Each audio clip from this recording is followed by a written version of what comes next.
Èyí ni ètò Iri Owuro, níbi tí a ti ń yiri ọ̀rọ̀ Ọlọ́run wò láti lè dàgbà sókè nínú ẹ̀mí àti fún ìtọ́ni bí a ti ń jáde lọ lójoojúmọ́. Ìwé Bíbélì Àjùmọ tí a tẹ̀ jáde láti ọwọ́ àjọ ìwé mímọ́ Scripture Union Nigeria ni à ń lò. Bíbélì kíkà wa ní òwúrọ̀ yìí ni a ó rí nínú ìwé Ámósì orí 2 ẹsẹ̀ 4 títí dé 16. Ó kà báyìí: Èyí ni ohun tí Olúwa wí, nítorí ẹ̀ṣẹ̀ 3 ti Júdà, àní fún 4, èmi kò ní yí ìpinnu ìjìyà mi padà. Nítorí wọ́n ti kọ òfin Olúwa sílẹ̀, wọn kò sì pa àwọn ìlànà rẹ̀ mọ́. Nítorí àwọn òrìṣà ti ṣì wọ́n lọ́nà, òrìṣà tí àwọn baba ńlá wọn ń tẹ̀lé. Èmi yóò rán iná sí orí Júdà, èyí tí yóò jó àwọn ààfin Jerúsálẹ́mù run.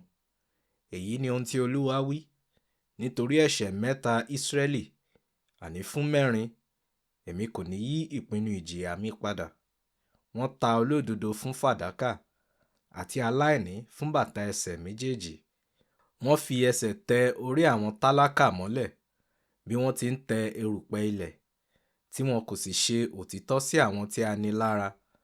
Bàbá àti ọmọ ń wọlé tọ wúńdíá kan náà láti ba orúkọ mímọ́ mi jẹ́. Wọ́n dùbúlẹ̀ lẹ́bàá pẹpẹ lórí aṣọ tí wọ́n ti jẹ́ ẹ̀jẹ́ ní ilé òrìṣà wọn, wọ́n sì mu ọtí tí wọ́n san fún ìtanràn. Mo pa àwọn ará Ámórì run níwájú wọn, gíga ẹni tí ó dàbí igi kedari, òun sì le koko bí igi óákù. Mo pa èso rẹ̀ run láti òkè wá, àti egbò rẹ̀ láti ìsàlẹ̀ wá.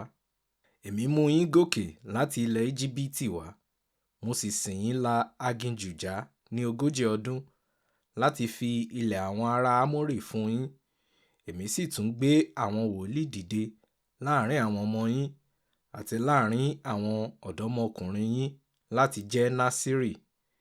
Èyí kò ha jẹ́ òtítọ́ bí ará Ísírẹ́lì, ni Olúwa wí.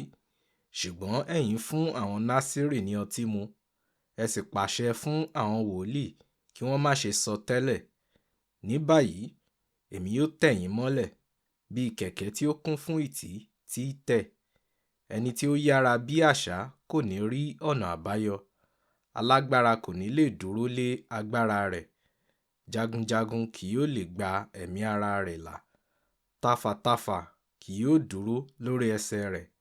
Bẹ́ẹ̀ ni ẹni tí ó gun ẹṣin kì yóò gba ẹ̀mí ara rẹ̀ là. Àní jagunjagun tí ó gbóyà jùlọ yóò sálọ ní ìhòhò ní ọjọ́ náà, ni Olúwa wí. Máṣe gan òfin Ọlọ́run. Ó ṣeé ṣe kí àwọn ọmọ Júdà àti Ísírẹ́lì máa yọ̀ bí wòlíì Ámósì ṣe ń sọ àsọtẹ́lẹ̀ ìdájọ́ Ọlọ́run sí àwọn kèfèrí tí ó yí wọn ká, láì mọ̀ pé ti àwọn náà ń bọ̀. Dárúkọ ní ṣísẹ̀ntẹ̀lé ẹ̀ṣẹ̀ àwọn orílẹ̀-èdè méjèèjì gẹ́gẹ́ bí a ṣe rí wọn ní ẹsẹ̀ 4, 5 sí 8. Tí ènìyàn bá gan òfin Ọlọ́run, gbogbo iṣẹ́ ìsìn tí ó kù kò lè ní ìtumọ̀ sí ẹni bẹ́ẹ̀. Tọ́ka sí àwọn ohun tí Ọlọ́run ṣe fún wọn gẹ́gẹ́ bí ó ṣe wà ní ẹsẹ̀ 9 títí dé 11. Síbẹ̀, ibi ni wọ́n fi san nípa ṣíṣọ̀tẹ̀ sí ẹsẹ̀ 12. Ìdájọ́ Ọlọ́run tí ó ń bọ̀ wá sórí Júdà àti Ísírẹ́lì kò lè yẹ ẹ̀ṣẹ̀ 13 títí dé 16. Gbogbo ohun tí wọ́n gbẹ́kẹ̀lé bí agbára kì yóò ṣe ní ọjọ́ náà. Ǹjẹ́ àwa náà kò jẹ̀bi àwọn ẹ̀sùn tí a fi kàn wá lónìí bí?